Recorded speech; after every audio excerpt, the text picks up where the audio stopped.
Konteksnya masih seputar rumah tangga beda agama, lalu bagaimana dengan ini? Dan kalau ada seorang istri bersuamikan seorang yang tidak beriman dan laki-laki itu mau hidup bersama-sama dengan dia, janganlah ia menceraikan laki-laki itu. Karena suami yang tidak beriman itu dikuduskan oleh istrinya dan istri yang tidak beriman itu dikuduskan oleh suaminya. Andai kata tidak demikian, niscaya anak-anakmu adalah anak cemar, tetapi sekarang mereka adalah anak-anak kudus. Tetapi kalau orang yang tidak beriman itu mau bercerai, biarlah ia bercerai. Dalam hal yang demikian saudara atau saudari tidak terikat. Tetapi Allah memanggil kamu untuk hidup dalam damai sejahtera. Penjelasan secara jelas dan mudah. Makna 1 Korintus pasal 7, ayat 12-16. Ini ayat kunci yang langsung menjawab segala keraguanmu, sesuai hati nurani, ajaran asli, dan semua pembahasan kita sebelumnya. Apa arti sebenarnya ayat ini? Rasul Paulus menulis ini khusus untuk pasangan yang sudah menikah dulu, lalu salah satunya baru percaya Yesus, sehingga terjadilah perbedaan iman. Intinya, tetaplah tinggal bersama. Jangan berpisah hanya karena beda keyakinan. Mari kita urai kalimat per kalimat, agar tidak salah tafsir. 1.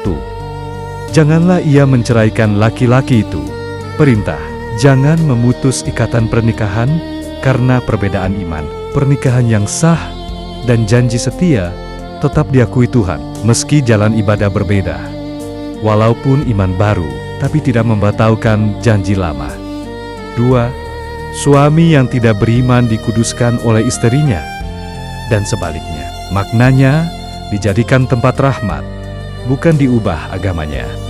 Dikuduskan, yaitu bukan berarti otomatis masuk surga atau berubah keyakinan, tapi kehadiran pasangan yang beriman membawa suasana kudus, damai, dan berkat Tuhan masuk ke rumah itu. Imanmu menjadi saluran rahmat bagi dia. Hati yang penuh kasih dan damai membuat rumah itu layak didatangi Tuhan, meski dia belum memahami jalan yang sama.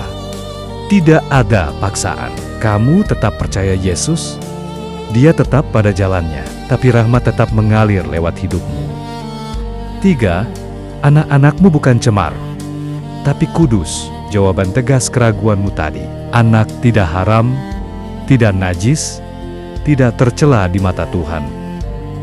Kudus sama dengan lahir dari ikatan janji setia di dalam lingkungan yang dijaga rahmat Tuhan dan punya hak penuh untuk mengenal kebenaran kelak. Tuhan tidak menghukum anak karena beda agama orang tuanya. Setiap jiwa adalah ciptaannya yang murni. 4. Kalau yang tidak beriman mau bercerai, biarkan saja. Kamu tidak terikat.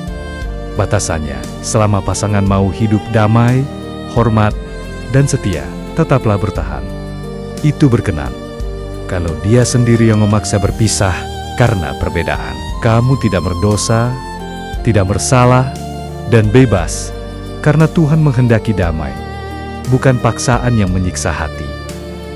Hubungannya dengan pertanyaanmu sebelumnya, gimana hubungan suami istri? Tetap sah, suci, bukan zina, karena ikatannya diakui Tuhan, dan rumah itu diberkati lewat kehadiranmu yang beriman. Upacara beda agama, mengikuti tata cara hanya untuk sahnya ikatan luar, tidak mengubah kenyataan bahwa rumah tangga ini tetap berada di bawah naungan rahmat Tuhan sesuai janji ini. Rahmat tidak hilang. Justru ayat ini menegaskan, perbedaan bukan sekat mutlak, asalkan hatimu tetap setia pada Yesus dan hidup dalam kasih. Kesimpulan yang menenangkan, tetaplah tinggal bersama selama damai dan setia. Perbedaan iman tidak membatalkan pernikahan, tidak membuat anak haram, dan tidak memutus rahmat Tuhan. Imanmu menjadi saluran berkat bagi rumah tangga ini. Jika dia sendiri yang ingin pergi, barulah lepas. Tapi selama bisa damai, bertahanlah. Itu jalan yang benar. Tuhan Allahku Yesus Kristus, terima kasih atas firman-Mu yang menenangkan hati. Jadikanlah imanku menjadi saluran rahmat dan damai di rumah ini. Jagalah ikatan kami, sucikanlah hidup kami, dan berkatilah anak-anak kami. Biarkan perbedaan tidak menjadi pemisah, tapi jalan untuk saling menghormati dan mengenal kasih-Mu yang luas. Amin.